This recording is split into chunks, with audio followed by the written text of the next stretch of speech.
Hi everyone, welcome back to beyond 95 diaries. Last వీడియోలో మనం land levelling works గురించి discuss చేసాం కదా. సో ఈ వీడియోలో మనం వాటర్ సోర్స్ గురించి మాట్లాడుకుందాం.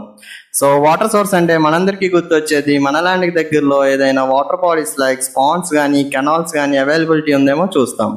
ఇఫ్ ఇన్ కేస్ అవేమి అవైలబుల్ లేకపోతే will go for the borewell. So మన కేసులో మన ల్యాండ్కి ఇవేమి అవైలబుల్ లేవు, అందుకని నేను బోర్వెల్ చూస్ చేసుకున్నా. So today we are taking one of the biggest step in our journey, drilling our own borewell. Generally bore point కోసం hydrogeologist ని కన్సల్ట్ చేస్తారు. వాళ్ళేమో soil conditions, rock formation, ground water possibilities ఇవన్నీ analyse చేసి ఒక point suggest చేస్తారు. కానీ మన కేసులో మనం ఇదంతా చేయలేదు. యాక్చువల్లీ బోర్వెల్ అనేది ల్యాండ్కి నార్త్ ఈస్ట్ డైరెక్షన్ సైడ్ ఉండాలి. సో అదే లొకేషన్ సెలెక్ట్ చేసి ముహూర్తం అయితే చేసుకున్నాం. నెక్స్ట్ డే డ్రిల్ మిషన్స్ అయితే సైట్కి రీచ్ అయ్యాయి అండ్ టైం వచ్చేసి అరౌండ్ 6 PM అవుతుంది.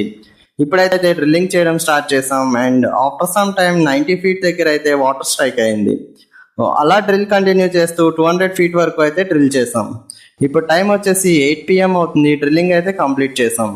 సో ఈ కంప్లీట్ బోర్వెల్ వర్క్స్కి మన టోటల్ ఇన్వెస్ట్మెంట్ వచ్చేసి 98,000 అయింది. సో నెక్స్ట్ వీడియోలో మనం మోటార్ ఇన్స్టాలేషన్స్, ఎలక్ట్రిసిటీ కనెక్షన్ ఎలా అరేంజ్ చేసాం అనేది డిస్కస్ చేద్దాం.